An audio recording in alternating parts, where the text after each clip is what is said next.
After their disastrous opening day on Tuesday, Donald Trump's legal team has been scrambling to make good.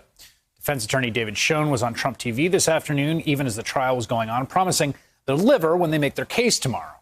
They're expected to claim Trump's words fall under the First Amendment and to keep raising the question of constitutionality, even though the Senate already settled that matter on Tuesday.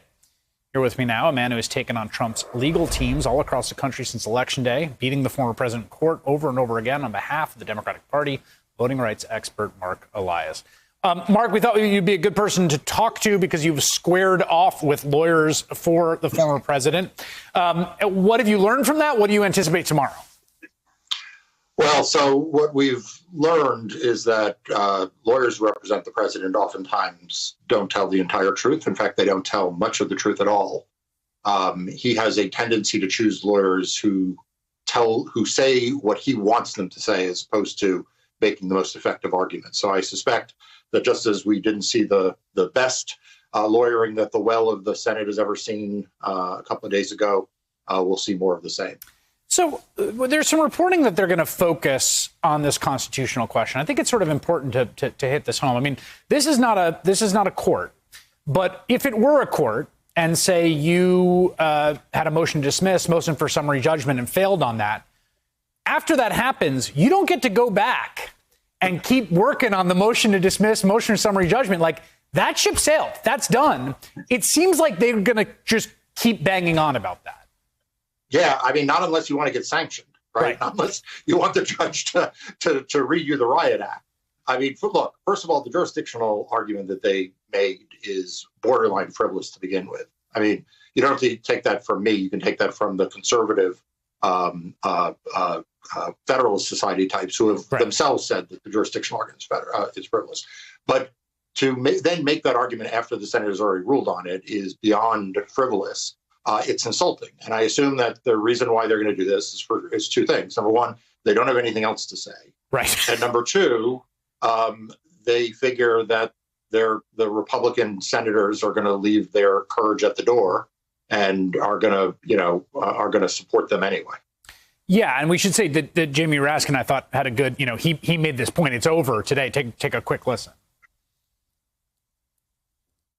It has already been decided by the Senate on Tuesday that the Senate has constitutional jurisdiction over this impeachment case brought to you by the United States House of Representatives. So we've put that jurisdictional constitutional issue to bed. It is over.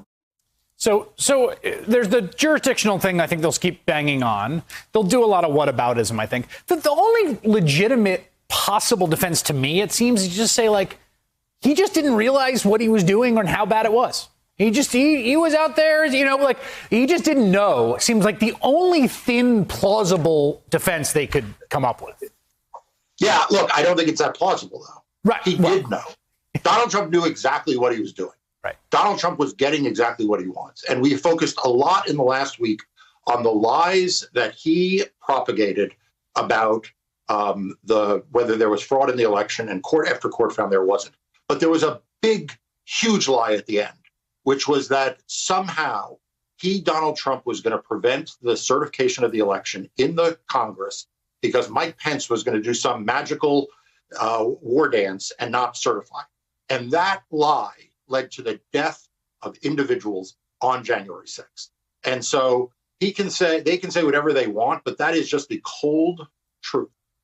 And that point, we hit this a bit yesterday, that lie, that specific idea that Mike Pence is the fulcrum upon which all depends, is a Donald Trump original.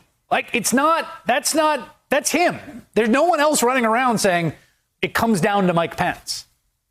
That's exactly right. And that's why, Chris, that's the biggest lie of all. And it's the most important and it's most damning for the president, because only he was propagating that lie. And that's the lie that led to the storming of the Capitol. That's the lie that led to Mike Pence having to flee the Capitol while people were chanting for his death and while they were hanging nooses outside.